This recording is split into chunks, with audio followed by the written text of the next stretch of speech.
दोस्तों नमस्ते। बिहार में फिर से एक बार राजनीतिक माहौल में बड़ी गर्मी चढ़ी हुई है।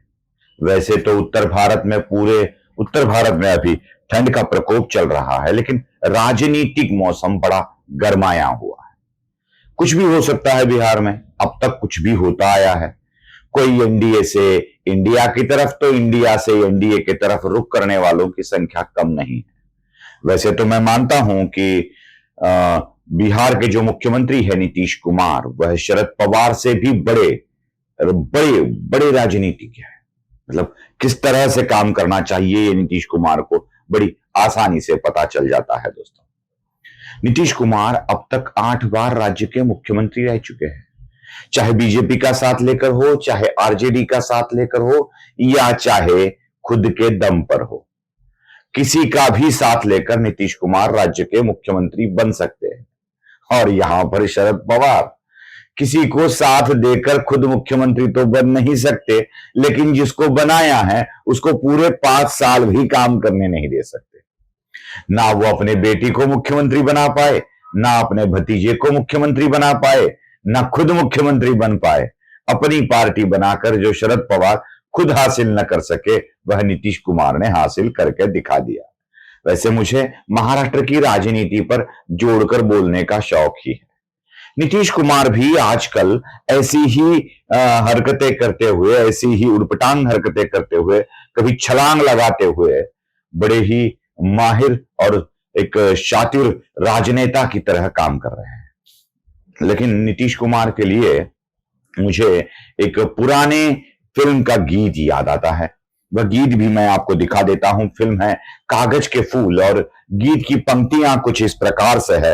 कागज के फूल जहां खिलते हैं, जरा ठीक से सुन लीजिएगा। कागज के फूल जहां खिलते हैं, बैठना उन गुलजारों में, बैठना नहीं, बैठ ना उन गुलजारों में, नादान तमन्ना रेती में, नादान तमन्ना रेती में, उम्मीद की कश्ती खेती है, एक हाथ से देती है दुनिया, 100 हाथ से लेती है, यह खेल है कब से जारी, बिछड़े सभी बारी बारी। एक हाथ से देती दुनिया, 100 हाथ से लेती है। यही बात नीतीश कुमार को आसानी से याद रखनी होगी। जब दुनिया देती है तो एक हाथ से देती है, लेकिन लेती है तो 100 हाथ से वापस लेती है। एक गजल है, वो आपको याद रही होगी। तेज हवा ने मुझसे पूछा, रेत पे क्या लिखते रहते। जब तेज हवा चलती है तो रेत पे आप लिख नहीं सकते, क्योंकि रेत के छोटे छोटे कण हवा के झोंकों के साथ अभी सब हमेशा उड़ते रहते हैं। तो तेज हवा ने मुझसे पूछा, रेत पे क्या लिखते रहते हो। लिख तो नहीं पाता हूं, लेकिन तेज हवा पूछ लेती है क्या लिखते रहते हो। वैसे ही नीतीश कुमार के साथ हो रहा है। पानी में अगर रेत की मुट्ठी पकड़कर ऊपर लेने की कोशिश करे ना, तो सारे की सारी रेती मुट्ठी से फिसल जाती है। यही हो रहा है बिहार में नीतीश कुमार के साथ। सवाल यह भी पूछा जा रहा है, मीडिया मीडिया में अक्सर खबरें आ रही है कि क्या नीतीश कुमार इंडिया को छोड़ फिर से एनडीए में शामिल हो सकते हैं। क्या फिर से एक बार भारतीय जनता पार्टी का साथ देकर नीतीश कुमार अपने आप के पास मुख्यमंत्री पद रखना चाहते हैं। क्या एक ही सत्ता काल में 3 बार मुख्यमंत्री पद की शपथ लेकर नीतीश कुमार अपने दोस्त को बदलना चाहते हैं।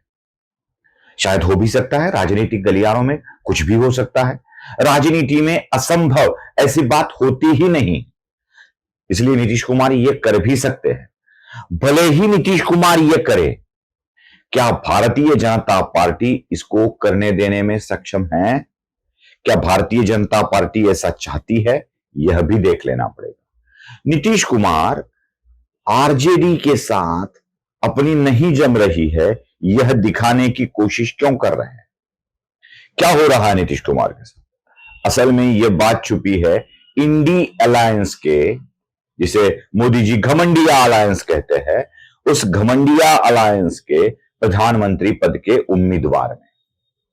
नीतीश कुमार को लगता था कि प्रधानमंत्री पद के उम्मीदवार के तौर पर मुझे ही, क्योंकि सबसे ज्यादा बार वो बिहार के मुख्यमंत्री बने हैं, और इंडी में, घमंडिया में सबसे ज्यादा बार मुख्यमंत्री बनने वालों में कार्यकाल की दृष्टि से नीतीश कुमार ही आते हैं। तो नीतीश कुमार को ऐसा लगता है कि मैं ही हूं प्रधानमंत्री पद का दावेदार। तो वही अपने आप को दावेदार बनाने की कोशिश कर रहे हैं।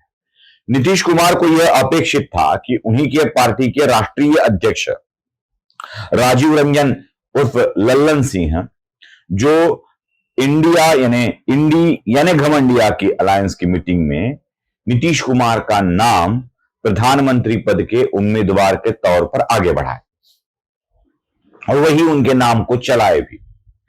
मतलब कम से कम जब ममता बनर्जी ने भले ही वो राहुल गांधी को पीछे छोड़ने के लिए हो खड़गे का नाम लिया था, तो इनको भी लगता था कि मेरी पार्टी का अध्यक्ष भी मेरा नाम आगे बढ़ाए, लेकिन राजीव रंजन उर्फ लल्लन सिंह ने उनका नाम आगे नहीं बढ़ाया, इसलिए वो खफा खफा चल रहे हैं।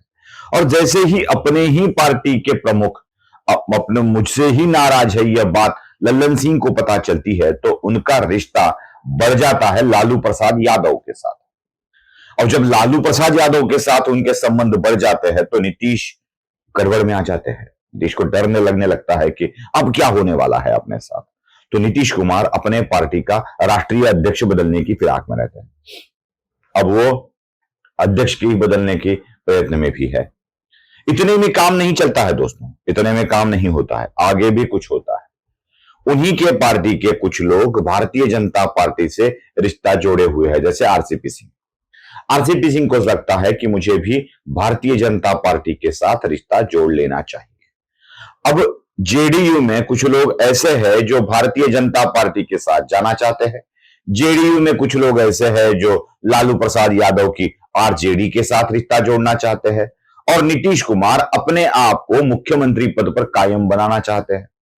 अब इसी कश्मकश में जो लोग भारतीय जनता पार्टी से रिश्ता जोड़ना चाहते हैं वो भारतीय जनता पार्टी के संपर्क में आ जाते हैं, लेकिन भारतीय जनता पार्टी है कि यह दावा अब करती है कि अब की बार नीतीश सरकार नहीं होगी, अब कोई अलग मुख्यमंत्री बनेगा। हर बार वही, नीतीश आएंगे, नीतीश जाएंगे, नीतीश आएंगे, फिर से नीतीश आएंगे, जाएंगे तो नीतीश ही, आएंगे तो नीतीश ही।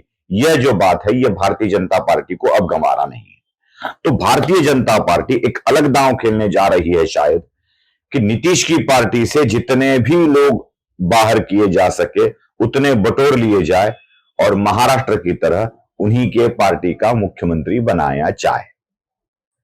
और यही बिहार में शायद हो रहा है। इसीलिए भारतीय जनता पार्टी ने अपने सारे विधायकों को उत्तर प्रदेश में एकत्रित करके रखा है और बिहार की राजनीति में थोड़ी सी हलचल भी अब कुछ नया कांड करवा सकती है।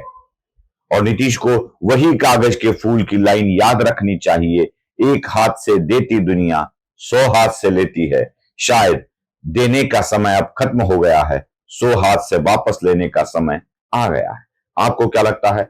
कमेंट करके जरूर बताइए। चैनल को लाइक, शेयर और सब्सक्राइब करना मत भूलिए। धन्यवाद।